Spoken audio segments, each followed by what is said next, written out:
So welcome guys again, and today our topic is osmotic fragility test. Before going to topic, we have to understand some terms to understand this topic.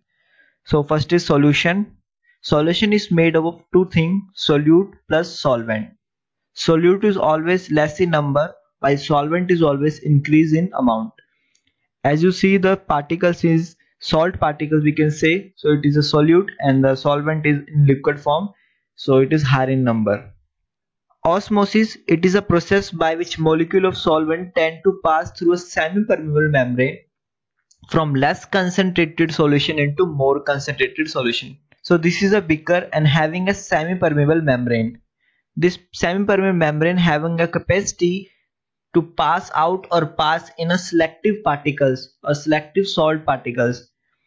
So this area having a very less amount of solute, or we can say there is no any solute, while this part having a salt molecule very increase in number. So here we have a less concentrated and this is a more concentrated, and the osmosis if occur through semi-permeable membrane, so solvent tend to pass from less to higher concentration. So water will move, you can see this picture, water will move from less concentration to higher one. Okay, that's why you can see the change in the picture. So this is very important base of osmotic fragility test. Now inside the blood vessel or in the body we have a similar concentration in the blood and inside the RBC of salt. Otherwise, if change in increase and decrease in concentration of salt inside or outside the RBC, it is directly harmful for the RBC. So isotonic solution, a solution having a 0.9 gram of NaCl in 100 ml. So what do you mean by isotonic solution? Nothing but it's similar to our body fluid. Okay, the concentration is similar to as like our body fluid. So you can see by this example we have a 4 molecule of solute. For the example I am telling you, and inside the RBC we have a similar number of solute. That's why there is no any harmful for the RBC. While if we increase the concentration 0.9 to 1 gram, then 2 gram or 3 gram, it will become a hypertonic solution, a solution which having a very high amount of solute. So hypertonic or hypotonic basically depend upon the particle of solute. If the solute is higher, it is called as hypertonic, because hyper meaning is also a increase. So I already told you when osmosis occur, water will move less concentration to higher concentration. That's why water will move from RBC into the beaker. In case of hypertonic solution having a low solute, as you see in the picture, but the solute inside the RBC were very high as comparison to them, so water will move low concentration into higher concentration. Okay, and finally it lead to hemolysis, or we can say swelling of RBC leads to burst. The topic start from here. Osmotic fragility test to measure the flexibility of RBC or capacity of RBC to check how much amount of RBC take water in decreasing concentration of solution. So what is this decreasing concentration solution? 0.9 is our isotonic solution, and if we decrease the concentration, let's suppose 0.8 gram, 0.7 gram, 0.5 gram, so this is a decreasing concentration, and we check or challenge the RBC in the different decreasing concentration of hypertonic solution. In the healthy body, RBC are biconcave. Okay, as I already told you in some video, the RBC are biconcave.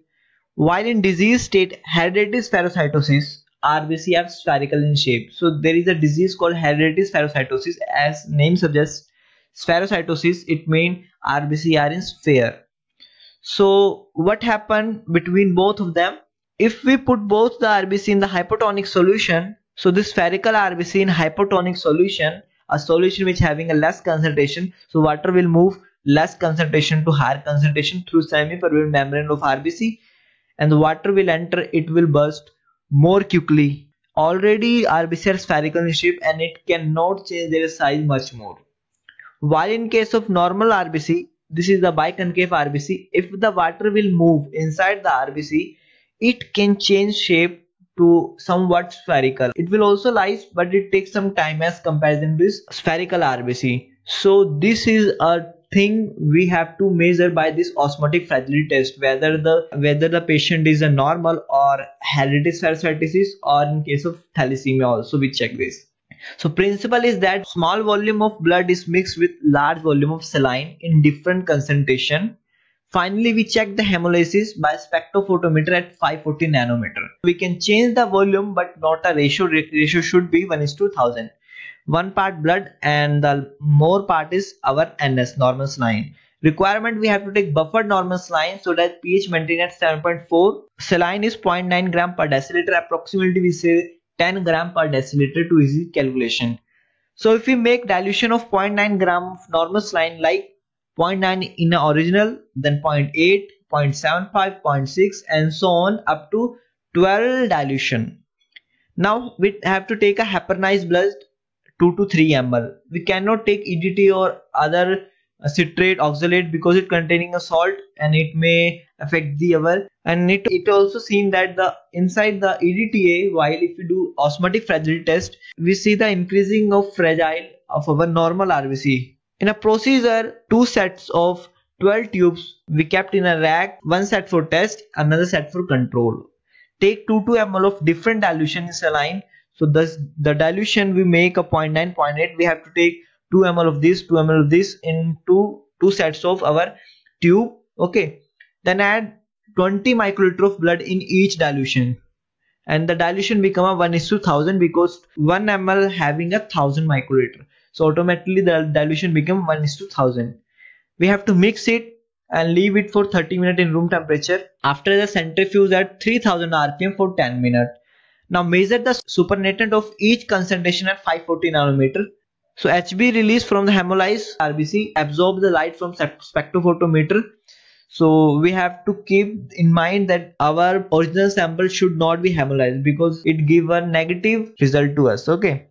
After that we have to take a reading, and the reading is put on a graph paper for test and control in a similar paper. Comparison test and control reading before final result of test. So this is very important chart. Please keep in mind how to take reading. Before taking reading, I am telling something that we have to take a reading at 50% lysis. It means we have to check the lysis at the 50% lysis at this range. Okay. So in the normal condition, the average is 0.5 to 0.04 gram per deciliter. While you can see instead of 0.5 gram, here we see 5. Instead of 0.04 gram, we have a 4.5. So this is because we have a NaCl concentration in this, according to this chart, is gram per liter. While previously I told you we are taking as it 0.9 by 100 ml. Okay, 0.9 gram NaCl in 100 ml.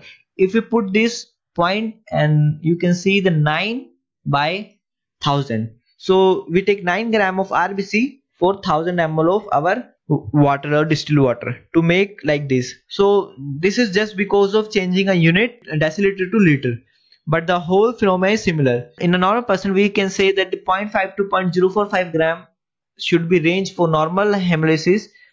So you can see in the osmotic fragility test, 50% lysis at 0.5 to 4.5. It means 0.5 to 0.45. Okay, while you can see in the spherocytosis, RBC of 50% little bit earlier than our normal RBC. This is because the RBC of the spherocyte is already spherical shape and it cannot take further water, but the biconcave RBC can take, so that's why they can more retain in the 50% lysis. Okay, 9 is our isotonic solution, that's why there is no any lysis for patient or a normal. In 0.1% concentration, very low hypertonic condition. Okay, it means RBC lysis is 100%. Now osmotic fragility affected by shape, volume and surface area. As I already told you about the shape, the RBC, if the biconcave shape, they can take more water. Okay, and in case of volume, spherocytes volume is already a bigger one than the normal RBC. So it will also affect, and surface area is very important. The biconcave RBC having a more surface area because it can stretch more up to the spherical. So the thing you can understand with this, in the spherocytosis we have a low surface area, and the low surface area increase in fragility. What do you mean by the increase in fragility? It means if the low surface area of our spherocytosis, so it will more fragile in the hypotonic solution as comparison to our biconcave RBC.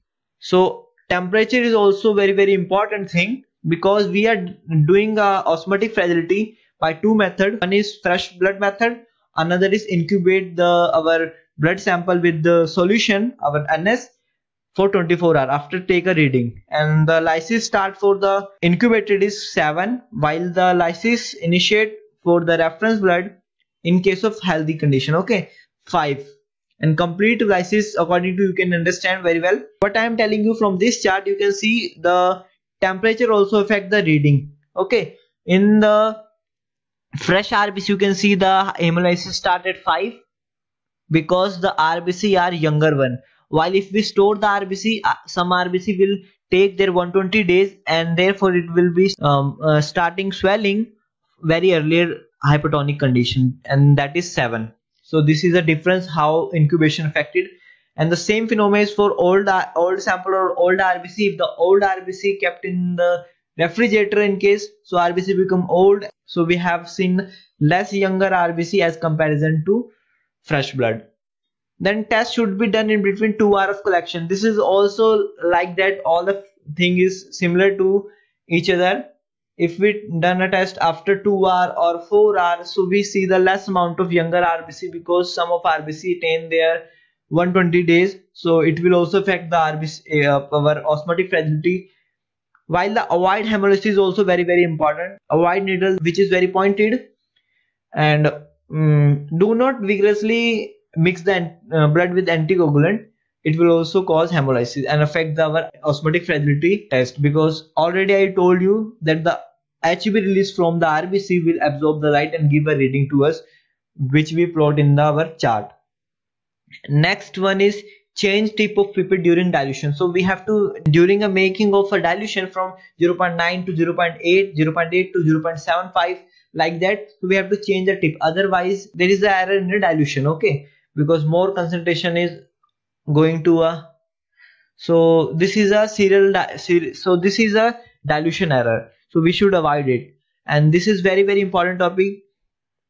So here the topic is finished, and one question for you, if you listen very carefully: in which anticoagulant we take blood for osmotic fragility test? So this is your question.